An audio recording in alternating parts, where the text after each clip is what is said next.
thank you all for coming. We are Illini Service Dogs. Our dogs train with us from puppy good to place it. So usually that ends up being around 2 to 3 years. We get them when they're 8 weeks old, and then we train them all the way up until the time that they're placed with their forever person. Gabby, sit. Good. We nudge. Nudge. Yes. So nudge is where he kind of hits my hand with his nose. That can be used for closing drawers and also kind of hitting those push plates to open doors. The University of Illinois is home to the Illini Service Dogs, a nonprofit registered organization that started in 2010, where student volunteers train mobility service dogs for people with physical disabilities. My name is Bridget Evans, and I'm the founder and CEO of Illini Service Dogs.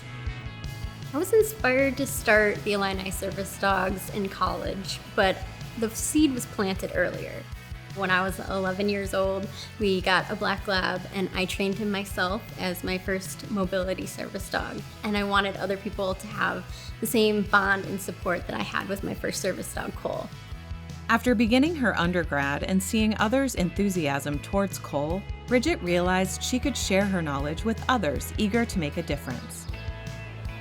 The group would become the first program in the U.S. to allow students to train and foster service dogs on a college campus. That first year we had 21 people and 3 service dogs in training. Good deal, Chief. Come on. Hey, tuck.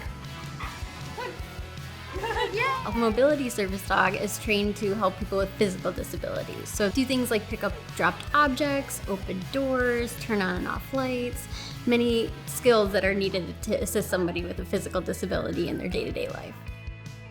Now we're consistently one of the most signed up for student organizations on campus. We easily have hundreds, if not over 1,000 people sign up. There's so many people that want to be part of something bigger than themselves, and that's how it started and how it's going.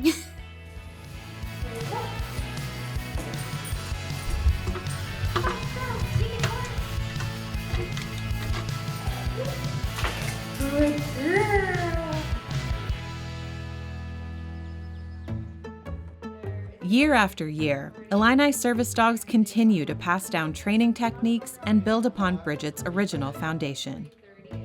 New members are trained extensively in simple walking exercises up to more interactive commands. All right, we're gonna guys start walking counterclockwise. During our recruitment process, we don't discriminate based on major, year, anything like that. We have freshmen all the way to grad students, so it really just is a community of a bunch of different people, and it allows you to connect with people that you might never have met before, but you have this common love for dogs and helping others. You turn into the dog. We don't require anyone has previous dog training experience, which I think really diversifies our body, but they just have that passion to create change within the community. I've always wanted to join, so this year it was kind of a no-brainer for me because I wanted to fulfill that dream of being able to train service dogs. One of the most unique things is that our whole organization is made up of volunteers. You can tell that everyone really wants these dogs to succeed. They really are so helpful and gonna make a huge difference in someone's life one day. All right, thank you guys. Training a service dog is a team sport. It takes a village. Not only is it the student handlers dedicating so much of their time and energy, it's everyone else on campus that they encounter on a day-to-day basis, and all of those people are being exposed to what it's like to have a service dog and gaining that insight and appreciation for what service dogs are able to do. My name is Sarah Shum. I am primary for Evie. Evie came from Anti-Cruelty Society in Chicago. Evie is definitely part of my entire day. I wake up, I feed her. Sometimes we'll stop at a coffee shop and grab coffee.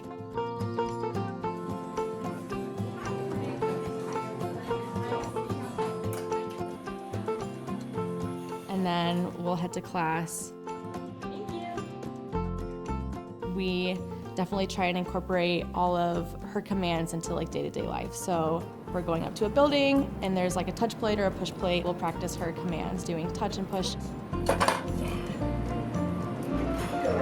And then there's a lot of other environments that have those push plates. So sometimes they're like in elevators.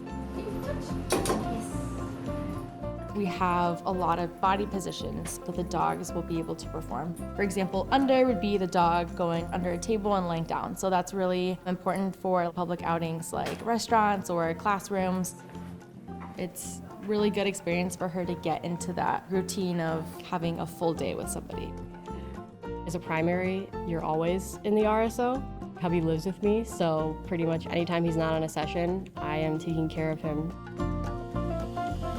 Poodles are a unique breed in that they don't really shed, so he needs to be groomed every 6 to 8 weeks. That obviously is a lot of time, a lot of money. That's really important though because his hair plays a large role in how he's able to perform his tasks. We can't have his hair interfering with his eyesight, his paws, stuff like that. When it comes to service dogs, there's a lot of expenses. They need food, they need a place to sleep, leashes, toys. Because we have all those expenses, we have to do a lot of fundraisings. One of our really big fundraisers are Pet-A-Pups. It's exactly in the name, Pet-A-Pup. You'll hear me yelling out, Pet-A-Pup for a buck, super loud. Come Pet-A-Pup for a buck! We got 2 puppies, $1! Help support the local nonprofit! People have told me that you can hear me across the quad, maybe even further. Thank you. It's definitely a time for us to bond with each other and have fun while still like raising money for a good cause.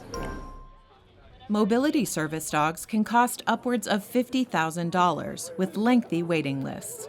Illini service dogs place their dogs with individuals free of charge. We want service dogs to solve problems, not create problems, and we want people to feel that independence that they gain without the concern of, how am I gonna afford this?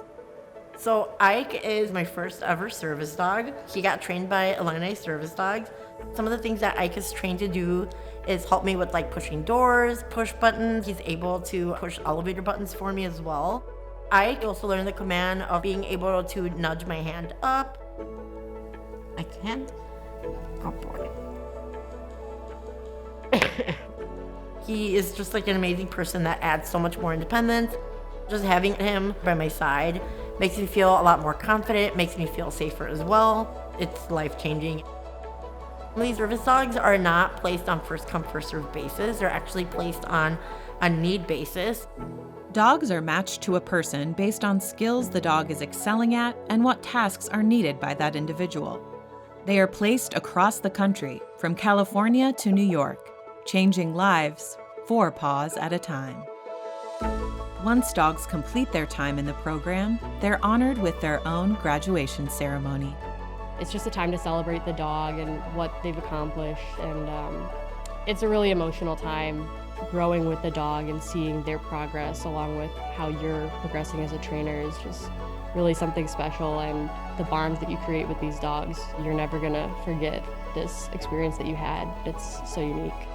It really does bring me a lot of happiness, and I devote so much time because I really do love it. I feel like we're gonna do really big things, and I can't wait for that to happen.